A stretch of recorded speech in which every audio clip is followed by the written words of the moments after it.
Good to see you, sir. Thanks for coming in. Oh, it was easy. And blue for Dublin. I love it. Yeah, hey, you got to be ready. You have to You got to be ready. Yeah. When Dublin do as Dublin does. Exactly, exactly. We need a few new players as well. So, it's good you're in your blue. Look, we need to talk about the song because I know it can be a blessing, it can be a curse to have such a massive hit like that. But it's an iconic song. The lyrics are quite brutal. So tell us about the writing of it. I'm going to tell you the crazy thing about this song was it's the only song I've ever written where I never picked up my pen. I wrote the song like this, and I never looked up to think about it. I wrote it as if I already knew it. Wow. So now I like to think of the song as the song. I didn't write the song wrote me. The song was a entity that was hanging out in the biostratosphere, and it was looking for a vessel through which it could come. Okay. And it chose me. Well, there you go. All right. Thank God it did. It chose me, and it entered into my body, and I wrote it, and I recorded it, and it was done, and I reckon you picked up the signal on your hair. So, and straight to the arm and onto the paper. I am connected. There you go. This is the only song I've ever written like that, and I'm serious. I'm not making this up. I actually wrote it as if I already knew it, and it's a crazy thing. So just came through and had to come out. Yeah, I'm hoping it happens again with another song. Yeah. Fingers crossed. We mentioned all the awards, the achievements the song has gotten. It still resonates to this day. You know what I mean? Like 1 billion views on YouTube. On counting. 40 million away from 1 billion streams on Spotify. About 960 million. God, That's get incredible. Playing. Anyone who's watching, get playing now. Have it on in the background.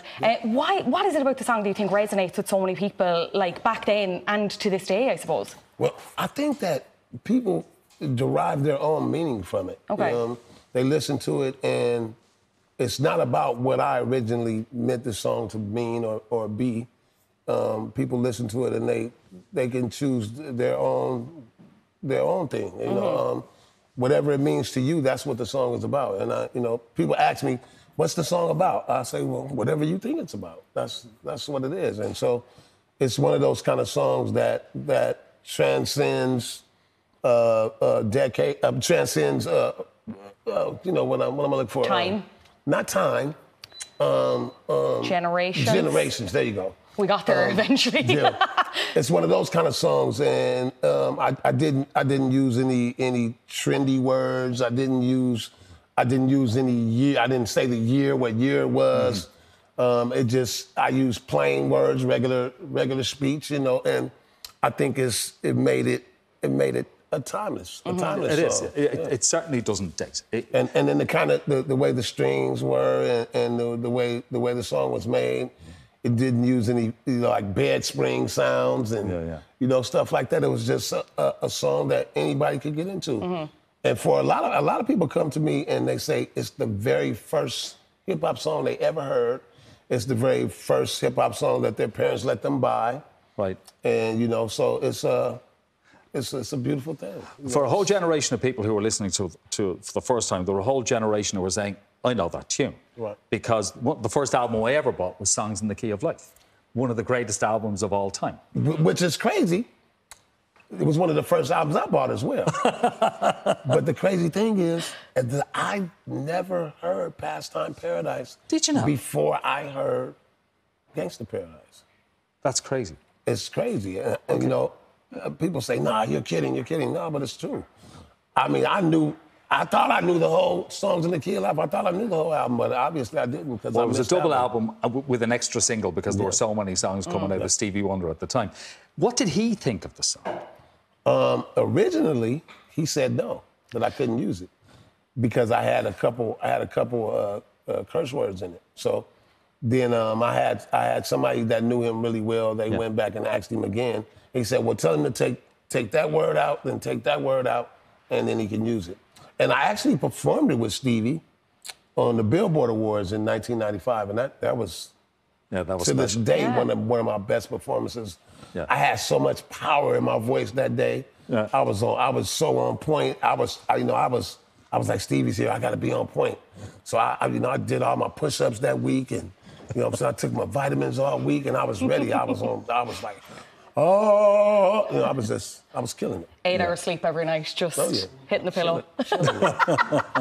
Killing it. We have to talk about Dangerous Minds as well. Obviously, the song featured in the movie featuring Michelle Pfeiffer. What was your reaction when they kind of approached you out featuring that song? Were you hesitant at all when they asked you, or was it an immediate like, yeah, of course you can have it, I'd love to have it featured? Well, when I played the song for Tommy Boy Records, which was my record label at the time, their exact words were, oh, yeah, it's a cool song. It'll make a good album cut. I was like, really? Okay. I think not. Now, guess what? So I guess you won't mind if I put it on the soundtrack then. They were like, nah, go right ahead. Go right ahead. To this day, they won't admit that they said that. Yeah.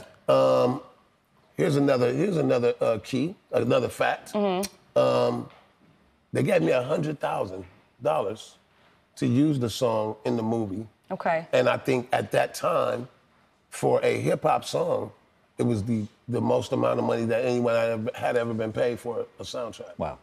So it was a beautiful thing. Yeah. It was a beautiful thing. And I gave away too much of that money, by the way. I gave LV $25,000, and I gave Doug Rashid, the producer, I gave him $25,000. I should have gave him 10 each. You're too generous. Man, way too generous.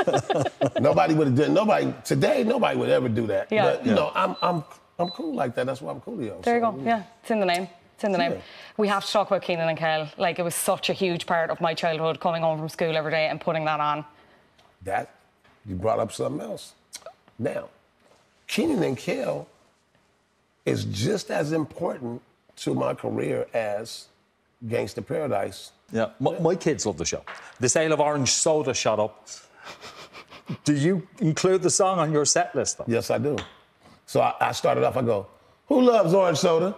And then the crowd goes, ah! And they go, Kel loves orange soda. And then I go, oh, here it goes. And then it goes. Start off. I did a radio show this morning, and they had me perform it twice.